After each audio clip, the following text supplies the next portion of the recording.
Jade Cargill's narrative recently advanced significantly on SmackDown and social media. Thus, we'll check out what's fresh there. Additionally, we'll see what's happening with Naomi, Bianca Belair, and other people. Let's begin with the most recent advancements in the Jade Cargill and Naomi's plot. As more and more questions continue to arise, Liv Morgan and Jade Cargill engaged in a significant singles bout on the March 21st episode of SmackDown. It was Jade's first game since the November attack, and her 8th WWE singles contest. Overall, Jade was performing well and looking fantastic until Naomi showed up at ringside to provide Jade Cargill with some external diversions and interference. Naomi grabbed the tag team title and slapped Jade across the face. This is unquestionably a physical movement, but it also has some symbolic meaning because technically, Jade Cargill was the rightful owner of that championship, and she was never pinned to lose it. However, Naomi was the reason Jade had to leave it. Thus, Naomi utilized that title as a brief, symbolic gesture to strike Jade Cargill. With Naomi's interferences, all caused the door to open wide. Open for Liv Morgan to take advantage of and win by pinning Jade Cargill. This was a significant occasion because this was the first pinfall defeat in Jade Cargill's WWE career. Liv Morgan was the first woman to pin Jade Cargill in the center of the WWE ring.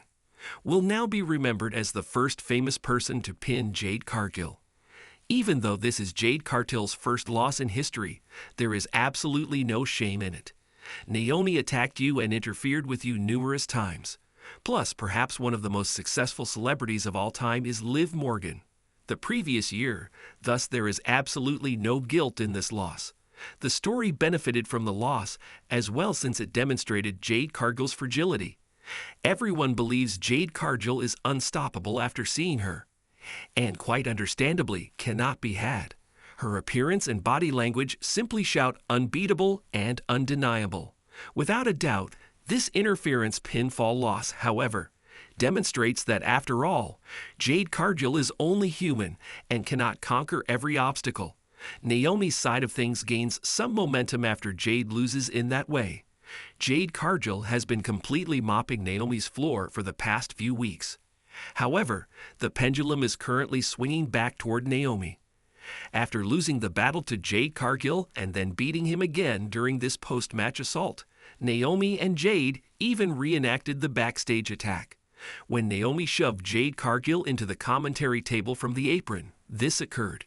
It was almost immediately brought up by the commentators, so it's not really a secret.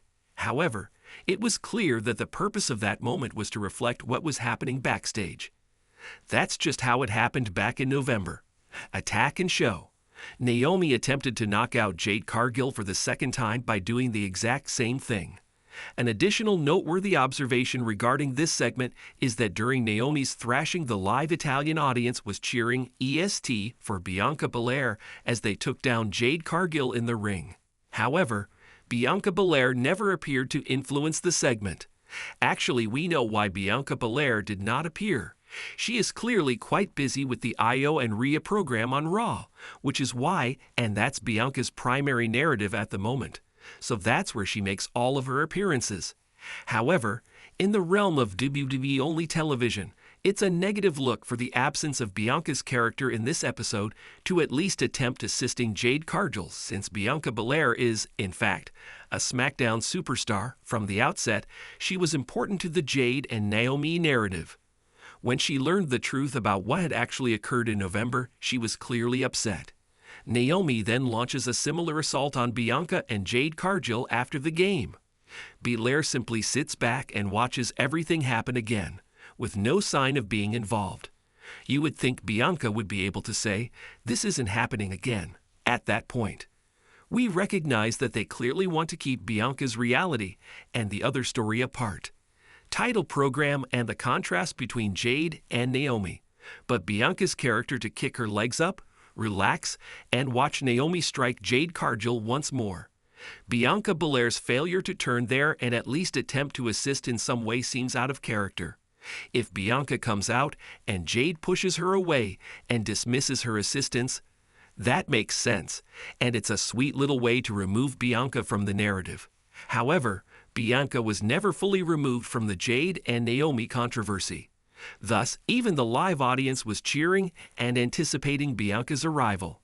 Belair to step up and assist since it seemed appropriate at the time. Therefore, if you're Jade Cargill and you weren't sure how you felt about Bianca Belair, but Bianca is nowhere to be seen and you're being attacked once more, wouldn't that make you question whether Bianca was ever interested in you? And that's maybe still the most perplexing aspect of this plot. We are unsure of Jade Cargill's feelings regarding Bianca Belair. Does she think Bianca Belair is innocent and has no ill will toward her? Do Jade Cargill and Bianca Belair have some underlying problems? Because of Jade's feelings for Bianca Belair, we are in the dark, was essentially omitted from the narrative after her return. However, Jade Cargill made an effort to wrap up this unresolved matter on her Twitter account. Jade Cargill was directly informed by a fan that they were waiting for her to speak to Bianca Belair, as we're all unsure of their current situation. In response to the fans' inquiry on Bianca Belair, Jade Cargill stated that she was always closer to Naomi than Bianca Belair, and she never trusted Bianca Belair. It appears that the underlying meaning of what Jade is saying is that she was very close to more friends with Naomi than anyone else, and see what Naomi did and what that cost her to do. Thus, if Naomi, her closest friend and best friend, were to harm her in that way, Jade most likely is unquestionably not trusting Bianca Belair, whom she views as a friend who is more distant. Thus, receiving that bit of information for the narrative, even on social media, was pleasant. Jade Cargill's post validates what everyone was essentially already thinking, that Jade lacks sufficient information to make a firm determination about Bianca's guilt, that Bianca knew everything when Naomi did, but Jade is still giving Bianca a sidelong glance. Belair no longer has any faith in her and wants nothing to do with staying by her side. Thus, Jade versus Naomi is still fantastic. The primary uncomfortable aspect of this narrative right now is that Bianca should still play a part in the narrative, or she was simply cut out too soon, because Bianca and Jade's relationship ended on a cliffhanger. That's how it feels. And who knows? Perhaps they intentionally left it that way so they might return to it at a later time. But at the moment, that is the primary element of this story that is missing. Bianca expressed how much Naomi and Jade meant to her by sobbing, screaming, and shouting.